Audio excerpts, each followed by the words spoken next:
Hey, what's going on, guys? In this video I'm gonna try to make the process of learning Sass as easy as possible. So I'm gonna cover the basic and the most important things from Sass so you can start using them for your projects. And to get started, you will need to have the Visual Studio Code installed because we will have to install two extensions here. The first extension is going to be the live Sass compiler. I already have it installed. So if you don't have it, install it, and this is gonna ask you to restart the Visual Studio. Just do that. And then the second extension is the live server, which if you don't have it, you may want to install it. Oops, live server. And this is the extension I'm talking about. You install it, restart your Visual Studio. So what these extensions do is the following. The live server, it's gonna let you start a local server on your machine to load the HTML and JavaScript files and stuff like that. So here I have the index.html. If you see, it's an HTML5 HTML tag structure. We have head, the body section. So if I click here on this go live button, this is the live server extension is adding this button here. So if I click this, this is gonna start a new tab in my browser, which is gonna have the IP and IP here, and the port is 5500, and then I have the file, which is the index.html file. And the second extension is going to compile the Sass code into CSS because browsers can't read Sass; they only read CSS. So this is the first extension, which is Sass. You see here, you will have a button or something whenever we will create the Sass file. So I'll show you next whenever we will use it. Okay, so here's the first file, which is index.html file. I have in the body section a div class wrapper, and then I have two other classes in the wrapper class, which is the first one is the left side class, and the second one is the right side class. And then within these classes, I have a p tag, which have separate classes too. So the first p tag has assigned first class, and the second p tag second class. Very cool. But I'm trying to just keep it as simple as possible for you guys so you don't get confused with all this HTML stuff and things like that. So in your folder, you want to create a new folder. I'm going to create a new folder, which is going to be styles. And in this folder, I'm going to create a new file, which is going to be style.scss. And then here, let's say I want to add a background color to the body section, to this body tag. So I'm going to do that here, body, and I will have a background color, and I will make it a little darker like this. I'm going to save it. And here, the beauty stuff about this live server is whenever you save a file, you save something, you don't have to reload the page. But whenever I saved it here, I saved the file, you make sure you click on this button because you'll have a button saying, if you just install it for the first time, it's gonna say something like watch Sass or something like that. So you click there, and then this extension is gonna generate a new style.css file, which is gonna look something like this. Style CSS, and then the style.css.map, which is having kind of like the source file of SCSS file, kind of the Sass, and the file to which is going to be compiled the CSS code. So you don't have to worry about these files actually. But in order to make this work, you should import the CSS file, the style CSS file in your index.html. So here we'll have link CSS, and the CSS file is in styles/style CSS, something like this. And we save it, and whenever we go back to our browser here, we see the background is a little darker now. So in the CSS, you can, in Sass, let's say in Sass, we can use logic, because in Sass we can use variables. If you work with PHP or JavaScript or any other programming language, you have variables there. So here we can use variables, but before we use the variables, let's add some styling to our wrapper class. So we have the wrapper class, and here we will add, let's say, box sizing content box like this, and then we have width 100%, and we have also, we want to add some padding, we'll say 10 pixels like this. Okay, let's and then we can leave it like this for now. The wrapper and let's add a border 1 pixel solid, and let's make it green like this. We don't have this, need this sign. Okay, so we have it like this. Green, and the background color, we will make it the same color as the body is. So we have 3Ds here. Okay, so we save it, we go back and we see it works. If we open the CSS file, we see that the extension added the WebKit box sizing for that box sizing. So this type is going to be supported by by other browsers. That's why this is also cool. We don't have to worry about other browsers. Okay, so we have the box sizing, but now let's say that we have many other classes in our app that have the same background color as we have in this example. You see the body has one and the wrapper has one color, and the color is the same. Now, whenever we want to change the color everywhere in our file, let's say we want to change this color to something like, I don't know, let's say blue, for example, we have to go to each individual and change it, or just just try to change the CSS file. But in Sass, it's easy because we can use variables. So let's say here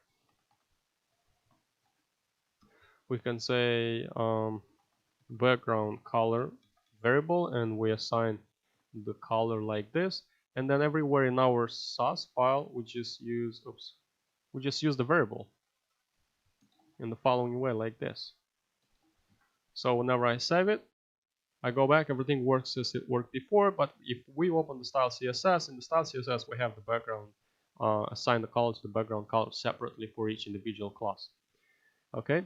Another cool thing I wanted to show you is the what color we have here. Color is black. So let's play around with color. Let's say we have another variable. Let's say text color, and the text color is black for now, like this. And we can have this color, and we can add it to our wrapper, for example. Let's add it here, like color, and we have it like this. This is gonna make the text black as it is here. But let's say we want to change the color to the text from our p tags from here. We want to make these ones, I don't know, let's say we want to make it red. This color should be red. So to do a red, we should go back here and we add p tag. In normal way, we would do just like this. It's going to be wrapper p, and then we add the color here, right? But in Sass, it's a lot easier. We can just put here p in the same class. We put p and color, and let's say red, because I said red. So if we save it and we go back, we see the color is changed. All right, we have red here. Let's say we want to add also an hover over style for this p tag. So in order to do that, within this class, we just add an and hover in this way, and here we just change the color to blue. Let's say blue. Yeah, it's gonna be very beautiful, but anyway, so we have blue. We can also add the cursor pointer. Okay, something like this. So we see that it works. So the variable, so this is in this way we can add hover. You can put before and after. You can use that stuff here too. Just make sure you add it like this, before, and then you put the content and something like that. Okay, so we have it in this way. The second thing I wanted to show you is how to use the importing functionality. So we can split actually this stuff, but before we do that, let's add some styling for our let's split them now, I guess. Well, let's add some styling. Sorry about that again. So we have left side here, and we have the right side like this. And here we want to add a width. Width is going to be just 100% like this. And we're gonna save it. We go back, everything works fine. Let's add actually here display flex, and the justify content is going to be center. So if we save it and we go back, we see that we kind of justified it. I mean, we changed the structure a little bit of our page. And let's use the import. Let's try to work with the import functionality, as I said. Now to do that, we should create a few more files. Here I'm going to separate the content from here. I'm going to put the variables in a separate file, and I'm going to put this stuff, the wrapper and the body, in a separate file. So in our styles folder, I'm going to create a new file. If this Sass file is going to be imported, then it needs to start with an underscore, and we put underscore data.s css. Here's going to we will put there the variables like this. I save it, and then another file which is going to be underscore wrapper.scss like this. And here I'm gonna cut the body in the wrapper class like this, and I will paste it in the wrapper as CSS. Now this is not gonna work. If I save it, we won't have any styling because we didn't import them yet, and it looks everything is blank. So to import them, we should use the @ sign, import, and here we have dot slash data first, because here we have that's where we have the variables, and we need the variables for that. And the second file is the wrapper, so we import it from wrapper as CSS file. And if you see here, we shouldn't put the extension, because if you put the extension, it's gonna work. So that's how we import it. If we save it now and we go back, everything works as it's supposed to be. And that's with the importing step. And the next step is like are the mixins. Mixins are like functions, or if you work with PHP and other programming languages, you see that there are functions and classes, but these mixins are like functions. So let's go to our wrapper.css file. Another cool thing I didn't mention though is, like, it doesn't matter, no matter how many files we have as CSS files, and we import, as long as we import in the style as CSS file, we will have just one CSS file which is gonna contain everything in just one file, like this, in the following ways. Here, background color for the body, the wrapper here, the wrapper p hover. You see how much code is in here comparing to what we have in here. You see, we just have a display here, and the variables. Okay, so I was talking about mixins. To create a mixin and to use it, we should do the following. So we will have an add tag mixin, and should give it a name. So let's say we have all this stuff: display, flex, and justify, content center, in so many other classes in our CSS file in the app. So for us, in order for us not to type everything by manually from to each individual class, we will use a mixin. So we will have here mixin, and let's say display. I'll put display. Oops. This display flex like this, and we have curly brackets. And here I'm gonna cut everything which is about flex. So I get the flex and the justify content, and I will paste it here in the display flex. And then from here, I'm just gonna import it in my class. So I'm gonna include it actually. That's more correct. So we'll have add include, and here I will type in display flex, and don't forget the parentheses. We don't have to have parentheses here if we don't have any parameters, but it's important to have them here whenever we include it. So we include it here, I save it, and if I go back, everything stays the same. Even if we inspect the file, if we inspect the HTML classes here, we have the wrapper, and we see here display flex, justify, content center, in this way. So everything works fine.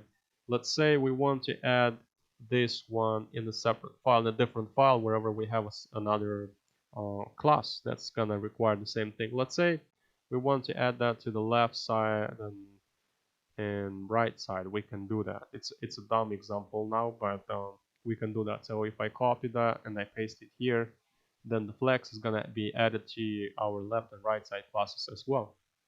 And we already see that the content is centered. So the wrapper has the display flags. If I click on the left side, we have display flags as well, and the right side has also display flags. Now let me show you how to use these mixins with parameters. So let's say, for example, we would like to change the okay, we have color. We would like to change the color. What's the text color here? It's black. It's black from the variable. We will leave it here. Let's say we want to change the color of our p element here. Um,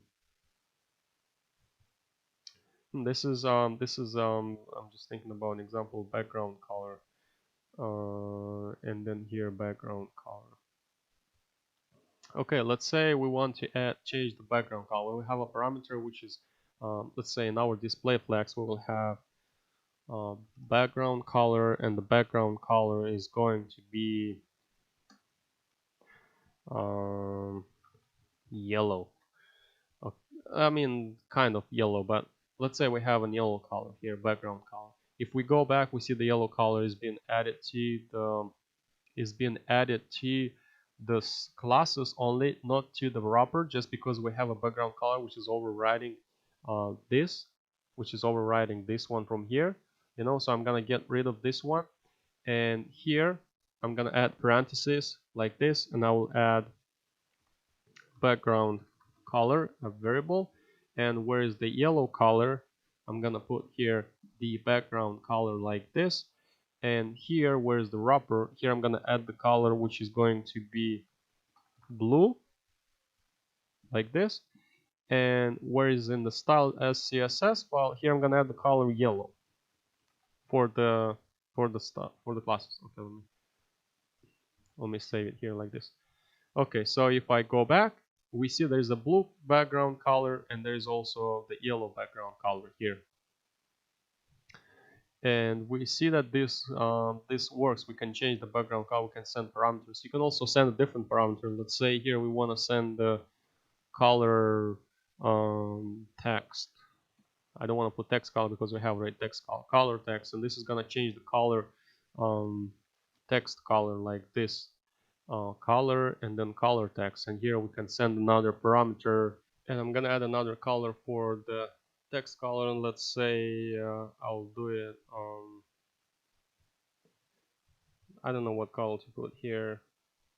Let's do blue as well for this one, and color like blue, and then here I'm gonna add the color. I mean, this is not gonna work because I already have a color here. Actually, I'm gonna remove it from here, the color like this. Oops, sorry about that. Yellow, and then the color here, I don't know. Let's put here black like this. So whenever we save it, if we go back, it is black now. We can see it just only if we inspect it. So if we see on the wrapper, the color is blue, but it's overwritten. It's overwritten because we use it here, which is below. It's below the wrapper. That's why it's overwritten it. But if we click on the left side, for example, we have the color is black here. So the wrapper, you can use any other parameter. You don't have to use the color, where you can use it in any other examples. I'm just showing you how this the mixins are working, because you can have any kind of variables here, and you can change all these properties around and stuff like that.